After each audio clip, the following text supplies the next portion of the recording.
صدق اللہ العظیم قال النبی صلی اللہ تعالی علیہ وسلم اول ما يحاسب به العبد صلاته فإن كان أتمها كتبت له تامة وإن لم يكن أتمها قال الله عز وجل انظروا هل تجدون لعبدي من تطوع فتكملوا بها فریضہ او كما قال علیہ الصلاة والتسلیم۔ صدق اللہ العظیم وبلغنا رسوله النبی الامی الکریم ونحن على ذلك من الشاہدین والشاکرین والحمد للہ رب العالمین۔ اللہم صل علی سیدنا ومولانا محمد وعلى آل سیدنا ومولانا محمد وبارک وسلم وصلی علیہ۔ واجب الاحترام معزز سامعین، ہمارے آج کے جمعۃ المبارک کے خطبہ کا عنوان ہے نوافل اور اذکار کی اہمیت تعلیمات نبوی کی روشنی میں۔ اسی عنوان کے متعلق چند باتیں آپ حضرات سے گوش و گزار کرنی ہیں۔ اللہ تعالیٰ سے دعا ہے کہ اللہ رب العزت مجھے حق اور سچ کہنے کی اور ہم سب کو اس کے مطابق عمل کرنے کی توفیق عطا فرمائے۔ نفل عبادت یا نفل عمل وہ عمل کہلاتا ہے جو انسان پہ فرض نہ ہو بلکہ انسان اپنی خوشی سے اسے بجا لائے۔ ایکسٹرا سروس یا خدمت عبادت جو انسان کرتا ہے جو اس کے ذمہ نہیں ہوتی، شریعت میں اسے نفل کہا جاتا ہے۔ سامعین محترم، فرائض کے علاوہ اللہ تعالیٰ نے قرآن کریم میں بے شمار جگہوں پر بہت ساری آیات میں ہمیں اس بات کی طرف راغب فرمایا کہ اپنے اوپر لازم فرض عبادت کے علاوہ بھی تم اپنے رب کو مختلف انداز سے، مختلف اعمال سے یاد کرو گے تو رب کا تقرب تمہیں اور زیادہ حاصل ہوگا۔ ہم زندگی کے عام معاملات میں بھی دیکھتے ہیں کہ اگر ایک انسان اپنی جو اس پہ ڈیوٹی لازم ہے وہی کرے تو اس کو اپنے بڑوں کے ساتھ وہ قرب نہیں ملتا،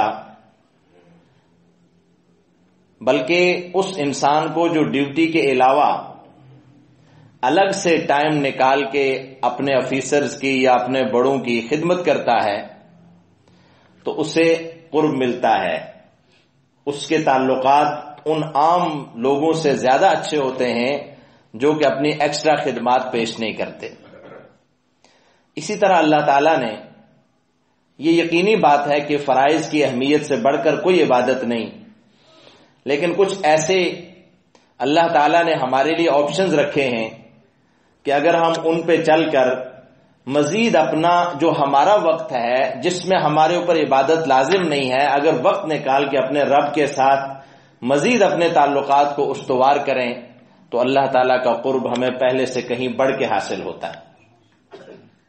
اسی لیے اللہ تعالیٰ فرماتے ہیں رمضان المبارک کے روزوں کا جب ذکر فرمایا تو وہاں فرمایا کہ فمن تطوع خیرا فہو خیر اللہ، اگر کوئی اضافی عبادت بجا لائے ایسے موقع پہ جب اس پہ لازم نہ ہو، فرض کریں ایک بندہ سفر پہ ہے، اسے اجازت ہے کہ وہ روزہ نہ رکھے، لیکن اگر وہ پھر بھی رکھ لیتا ہے تو فہو خیر اللہ، یہ اس کے لیے بہت بہتر ہے۔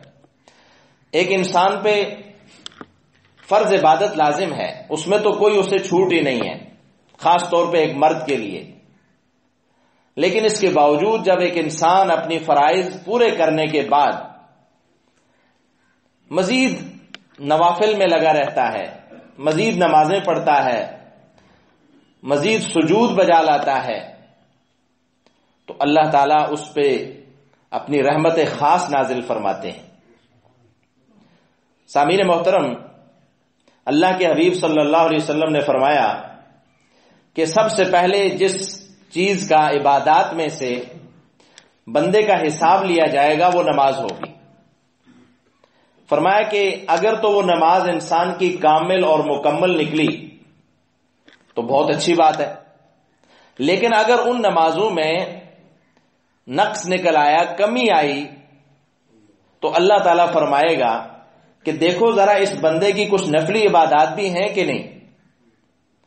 فرمایا کہ اگر اس کی نفلی عبادات ہیں فَتُكْمِلُوا بِهَا فَرِيضَةً، تو اس کے جو فرائض کی کمی ہے وہ ان کے ذریعے پوری کرو۔ اسی طرح فرمایا زکوٰۃ کے معاملے میں بھی ہوگا اور دیگر فرائض عبادات کے معاملے میں بھی ہوگا۔ جیسے فرض کریں کہ زکوٰۃ جو فرض ہے وہ بندے نے ادا کر دی، لیکن اس میں کہیں کمی نکل آئی، تو اللہ تعالیٰ فرمائے گا دیکھو کیا اس کے نفلی صدقات بھی ہیں کہ نہیں، اگر ہیں تو ان کے ذریعے اس کی اس کمی کو پورا کرو، وزن پورا کر دو۔ تو معلوم ہوا کہ نوافل کی اہمیت جو ہے وہ صدقات کی شکل میں ہو یا نماز کی شکل میں ہو، وہ یہاں تک ہے کہ آخرت میں ہمارے فرائض کی کمی اس سے پوری اللہ تعالیٰ فرمائے گا۔ اور سامعین محترم، اس کے علاوہ حضرت ثوبان رضی اللہ تعالیٰ عنہ فرماتے ہیں کہ مجھے آپ صلی اللہ علیہ وسلم نے فرمایا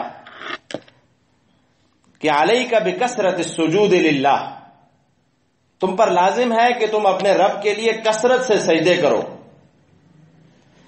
اور فرمایا کہ یہ سجدے کرنا اس کی اہمیت کیا ہے؟ فرمایا کہ فَإِنَّكَ لَا تَسْجُدُ لِلَّهِ، جب بھی تم اللہ کے لیے کوئی سجدہ کرتے ہو تو اللہ تعالیٰ اس کے ذریعے رفعک اللہ بها درجۃ، اللہ تعالیٰ تمہارے درجات بلند کرتے ہیں، اور وحط عنک بہ خطیہ، اور اس سجدے کی وجہ سے اللہ تعالیٰ تمہاری خطائیں معاف کر دیتے ہیں۔ لہذا کثرت سے سجدے کرو۔ ایک روایت میں آتا ہے حضرت ربیعہ بن کعب رضی اللہ تعالیٰ عنہ آپ صلی اللہ علیہ وسلم کی خدمت گزار تھے، راتوں کو آپ صلی اللہ علیہ وسلم کی خدمت کرتے۔ جس وقت آپ صلی اللہ علیہ وسلم تہجد کے لیے اٹھتے، نماز کے لیے اٹھتے، یہ گرم پانی پیش کرتے، باہر نکلتے، ساتھ خدمت میں چلتے۔ فرماتے ایک دن ایسے ہی میں نے آپ صلی اللہ علیہ وسلم کے لیے وضو کا پانی پیش کیا، خدمت بجا لائی، تو آپ صلی اللہ علیہ وسلم نے خوش ہو کر مجھ سے فرمایا کہ مانگو، کیا مانگتے؟ تو فرماتے ہیں کہ میں نے کہا اے اللہ کے رسول صلی اللہ علیہ وسلم، اور مجھے کچھ نہیں چاہیے، میں بس جنت میں آپ کا پڑوس چاہتا ہوں کہ مجھے اللہ جنت میں آپ کا پڑوسی بنا دے۔ آپ صلی اللہ علیہ وسلم نے فرمایا اور کچھ؟ کہا نہیں، اور مجھے کچھ بھی نہیں چاہیے۔ تو آپ صلی اللہ علیہ وسلم نے فرمایا اگر تم جنت میں میرا پڑوس چاہتے ہو تو فَأَعِنِّي عَلَى نَفْسِكَ بِكَثْرَةِ السُّجُودِ، تو کثرت سجود کے ذریعے اپنے نفس کی خدمت کے معاملے میں میری مدد کرو۔ جب تم سجدے کثرت سے کرو گے تو اللہ تعالیٰ تمہیں میرا پڑوس عطا کرے گا۔ تو معلوم ہوا کہ نوافل عبادات جو ہیں، جو کثرت سجدہ جن میں ہوتا ہے، اگر انسان کرتا رہے تو اللہ تعالیٰ اسے اپنے پیارے حبیب صلی اللہ علیہ وسلم کا پڑوس نصیب فرمائے گا جنت میں۔ ایک روایت میں حضرت زید بن ثابت رضی اللہ تعالیٰ عنہ بڑے جلیل القدر صحابہ میں ہیں، فرماتے ہیں کہ مجھے اللہ کے حبیب صلی اللہ علیہ وسلم نے فرمایا فَعَلَيْكُمْ بِالصَّلَاةِ فِي بُيُوتِكُمْ، تم پر لازم ہے کہ اپنے گھروں کو بھی نماز کے ذریعے زندہ رکھو، آباد رکھو۔ فَإِنَّ خَيْرَ صَلَاةِ الْمَرْءِ فِي بَيْتِهِ إِلَّا الصَّلَاةُ الْمَكْتُوبَةُ، فرض نماز کے علاوہ مرد کی سب سے اعلیٰ اور عمدہ نماز وہ ہے جو اپنے گھر میں پڑھتا ہے۔ اور ایک روایت میں یوں بھی فرمایا کہ اپنے گھروں کو قبرستان نہ بناؤ، ان میں نمازیں پڑھا کرو اور ان میں قرآن کریم کی تلاوتیں کرتے رہا کرو۔ سامعین محترم، معلوم ہوا کہ نوافل کی اہمیت اللہ کے حبیب صلی اللہ علیہ وسلم کے ہاں اتنی زیادہ ہے کہ اللہ کا قرب اور جنت میں حضور کا پڑوس انسان کو نصیب ہوگا۔ کچھ نوافل ایسے ہیں جنہیں ہم سنت سے تعبیر کرتے ہیں۔ آپ صلی اللہ تعالی علیہ وسلم نے فرمایا جو شخص دن رات میں 12 رکعتیں پڑھے گا، یہ 12 رکعتیں کون سی ہیں؟ جیسے ہم 4 ظہر کی سنتیں پڑھتے ہیں اور 2 ظہر کے بعد نماز فرض کے بعد 2 سنتیں، اسی طرح مغرب کی 2 سنتیں، عشاء کے فرائض کے بعد 2 سنتیں اور فجر کی 2 سنتیں، یہ 12 سنتیں ہیں۔ آپ صلی اللہ علیہ وسلم نے فرمایا جو بندہ ان کی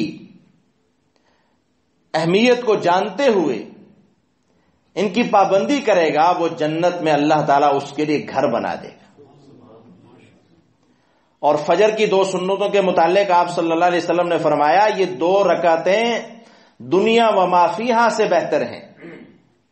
اور ایک روایت میں فرمایا اگر تمہیں گھوڑے بھی رون دیں,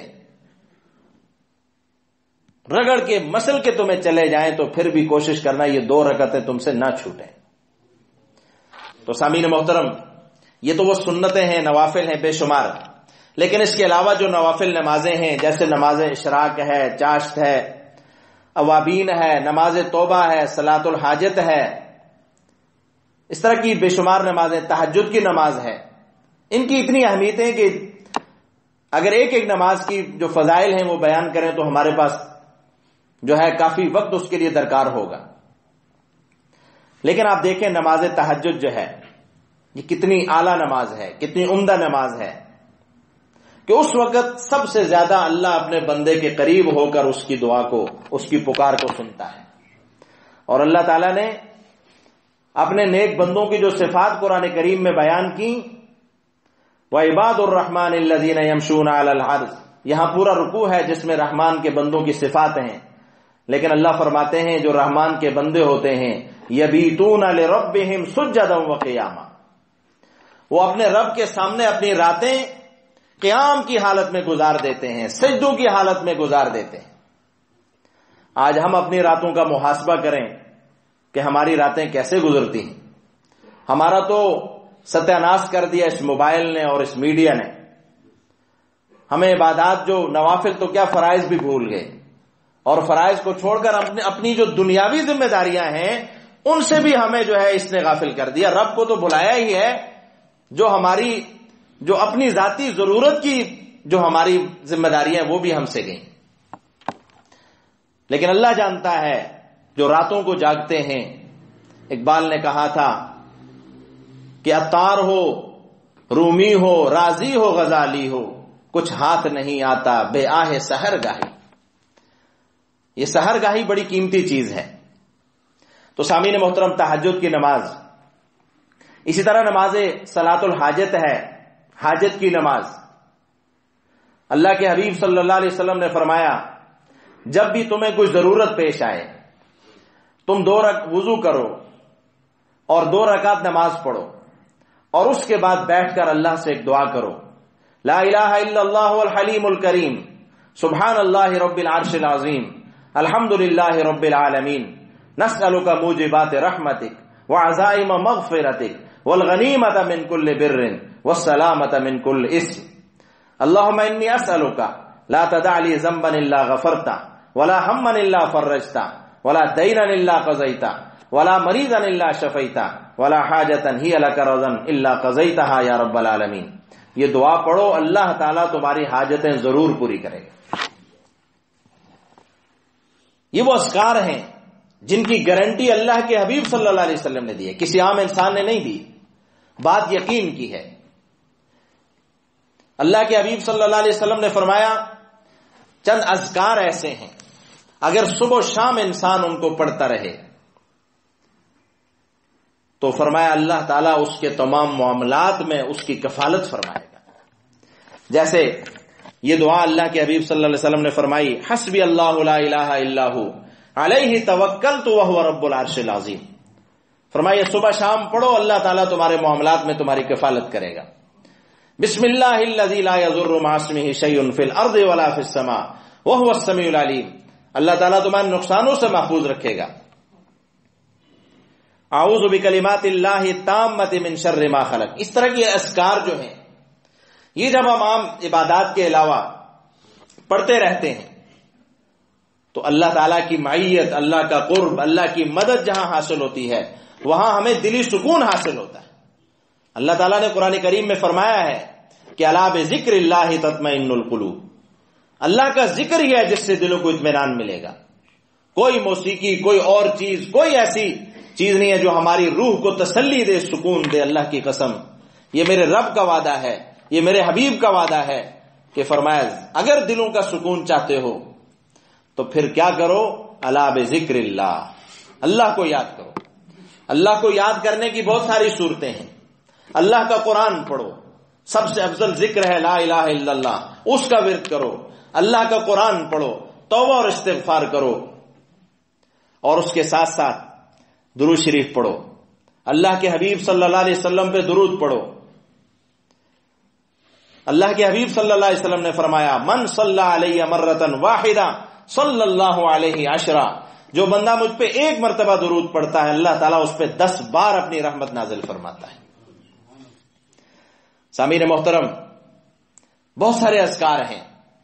بخاری شریف کی آخری روایت امام بخاری رحمۃ اللہ علیہ نے نقل فرمائی، فرمایا کلمتان حبیبتان الی الرحمن ثقیلتان فی المیزان خفیفتان علی اللسان، 2 کلمے ایسے ہیں حبیبتان الی الرحمن، رحمان کو بہت ہی پسند ہیں، ثقیلتان فی المیزان، اور میزان پہ بہت بھاری ہیں، خفیفتان علی اللسان، زبان پہ بہت ہلکے ہیں۔ وہ 2 کلمے کیا ہیں؟ سبحان اللہ و بحمدہ سبحان اللہ العظیم۔ کتنا وقت لگتا ہے ان کو پڑھنے میں، لیکن اللہ کو اتنے پسند ہیں یہ کہ کل جب ہم اللہ کے ہاں حاضر ہوں گے اپنے نامہ اعمال میں ان کلمات کا وزن دیکھ کر، اس وقت ہمیں پتہ چلے گا کہ ہماری زبان ہلانا یہ ہمارا رائگاں نہیں گیا۔ اس لیے سامعین محترم، وقت ملے تو ہم اپنی ان اوقات کو جو ہم فضول میں ضائع کرتے ہیں، ہمیں چاہیے کہ ہم اللہ کو یاد کرتے رہیں، ذکر اللہ میں مشغول رہیں، سبحان اللہ، الحمدللہ، اللہ اکبر یہ پڑھتے رہیں۔ انشاءاللہ یہ زبان کا ہلنا، یہ انشاءاللہ جہاں ہمیں دلی سکون میسر کرے گا، آخرت کی کامیابیوں سے بھی ہمیں نوازے گا۔ اللہ تعالیٰ سے دعا ہے اللہ تعالیٰ مجھے اور آپ کو ان نوافل کی، ان اذکار کی، ان تسبیحات کی پابندی کرنے کی توفیق عطا فرمائے۔ وما علینا الا البلاغ المبین۔